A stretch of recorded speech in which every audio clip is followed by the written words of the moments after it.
Howdy, howdy. It's Thursday morning. We're ready for ELA again.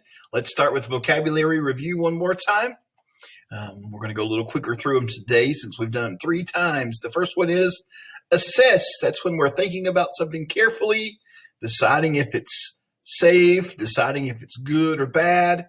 These folks are assessing whether or not it's safe to cross the street.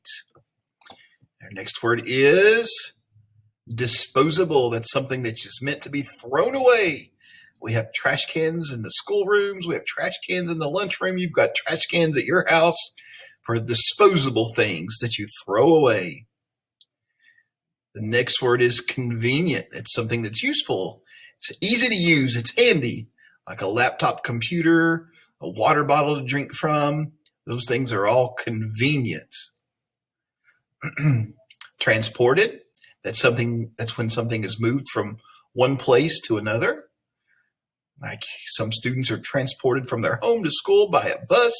Some are transported from home to school by their parents' car. You're transported into the classroom by a video on the computer, right? Not really. You're not moved anywhere, really. Hydrated. It's when you drink plenty of water to make sure you are hydrated. You don't want to be dehydrated, which means the opposite of hydrated means you didn't get enough water. Impact, that's the effect one thing has on another. Snow would have an impact on the roads for sure. And intensive, that's something that requires a lot of effort to complete. Taking leaves, taking a benchmark test, those are intensive, aren't they? Those ELA ones are long, lots of reading. And those are our vocabulary words for this week. Speaking of vocabulary words, you can make words using suffixes, prefixes, and we're going to look at 2 Latin roots today, port and dict. A root is a basic word part, usually from Greek or Latin, that carries meaning. The roots port and dict come from the Latin language. Prefixes and suffixes can be added to these root words to make new words. Port means to carry. So one of our vocabulary words has that Latin root port in it. Transport, that means to carry something from one place to another, obviously. So port is to carry. Transport means to move it from one place to another. Export means to send it from one country to another, or to carry it from one place to another. So if you see a word that has port on it, we've talked about the word port in social studies, haven't we? Places where the ships can come. And what do? They carry things to the port. They carry things away from the port. So a port is to carry. The Latin root dict means to speak. When I was in plays in college, I did a couple of plays, and the director would say, use good diction. Pronounce your words clearly. Diction. It's speaking, right? Predict, that means to speak what's going to happen in the future, right? To say what's going to happen in the future. An edict is a proclamation or a spoken order. Like King George III issued a bunch of edicts about taxes on teas and paper and a proclamation. So speak, dict means to speak, port means to carry.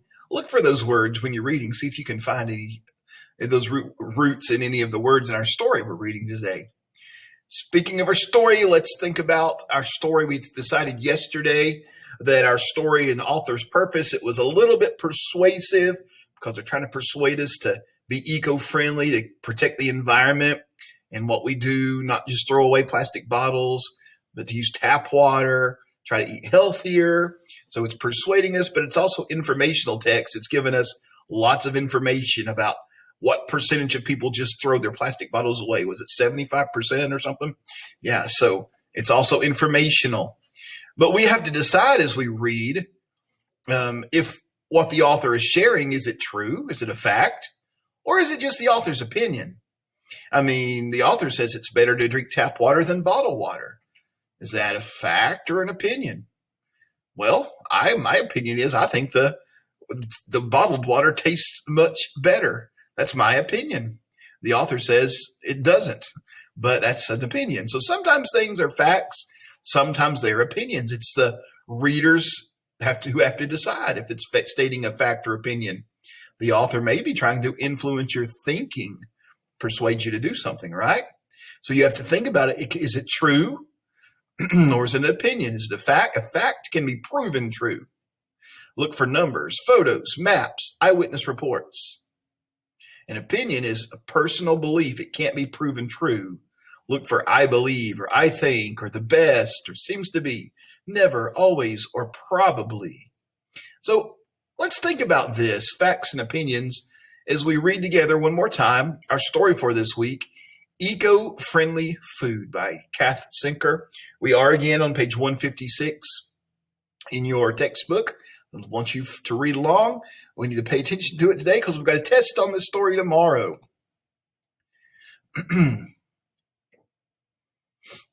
Maybe mine will load. It's been having some problems today.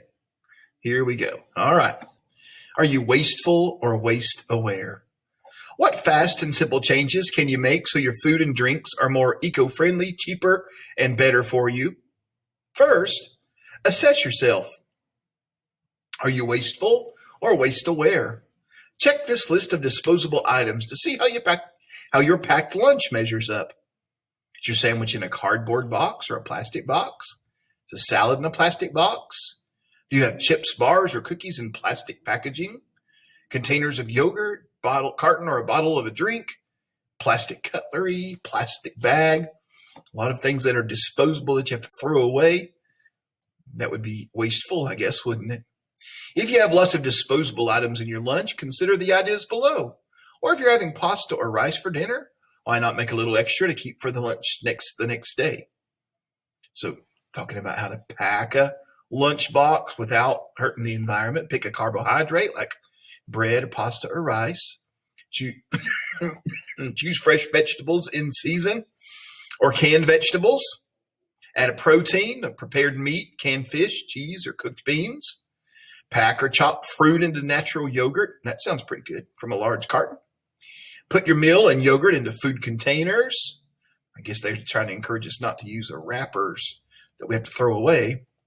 Pour juice or water into a drink bottle, a strong plastic or a metal bottle, and I'm sure they want it to be washed, not thrown away. So how do you do? Do you use a lot of disposable things that you have to throw away, or do you try to use something that can be washed and used again? Eco snacks. Of course, it can be hard to be organized enough to prepare food every day. At Ithaca Creek State Primary School in Australia, workers at an on-site snack bar prepare sandwiches and salads with fresh ingredients. Some of the produce comes from the school garden. They minimize food waste by making meals or sandwiches when they are ordered. And any leftover food goes into the compost along with fruit and vegetable peelings. The liquid from the compost fertilizes the garden, and the whole cycle begins again. Processed organic foods. Prepackaged organic meals and snacks are convenient, but are they better for the environment? Pros and cons. The ingredients are products of organic farming, which does not use chemical fertilizers that can harm wildlife. The cons. Processing food requires a large amount of energy. Once produced, processed foods are packaged, transported, and often chilled in a refrigerator, just like non-organic foods. There's nothing wrong with buying a soda. Think about your drink. There's nothing wrong with buying a soda or fruit drink every now and then when you're out. However, although some bottled drinks are healthy, many contain large amounts of sugar and additives, and they're not cheap. Also, packaging, transporting, and refrigerating the beverages come at a cost to the environment. See how you can cut down on cost and waste, but stay hydrated and healthy. If you live in an economically developed country such as the United States, your home will have a fresh water supply. You turn on the tap or bathtub or whatever, you get water coming into your house. In some areas, the water is safe, but it doesn't taste good. You can talk to your family about buying a water filter to make tap water taste better.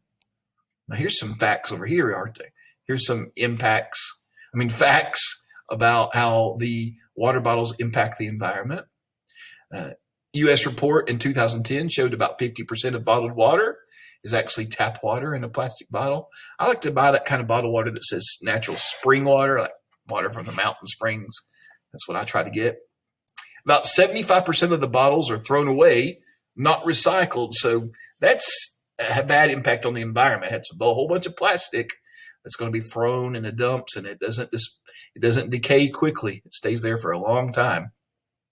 The plastic in some bottles leaches or leaks a substance called phthalate into the water. Some studies have linked this chemical with hormonal problems in people. Bottled water goes through fewer safety tests than tap water. Bottled water costs 100 times as much as tap water. Bottled water typically costs just over $1 for 1 gallon, or 3.8 liters, and much more when you buy smaller bottles. Tap water costs about 1 cent per gallon. Now, what is the author trying to do here? He's trying to persuade us to use tap water, right, and not use bottled water. So it's obviously the author's opinion, but it's also backed up with some facts, isn't it? There's facts about how many bottles are thrown away each year, and he's got some facts about how the cost of bottled water and tap water are different. So these are facts here. Growing food.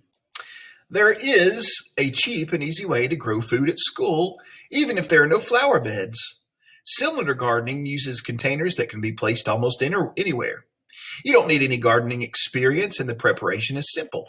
Why not give it a try? To make a cylinder garden, you're going to need at least 1 5-gallon bucket of the type used to transport food. You could ask a local restaurant to supply clean buckets.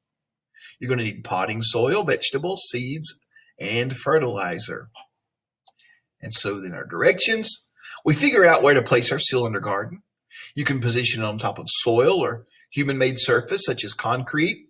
Try to find an area that will receive at least 6 to 8 hours of sunlight and is close to a source of water.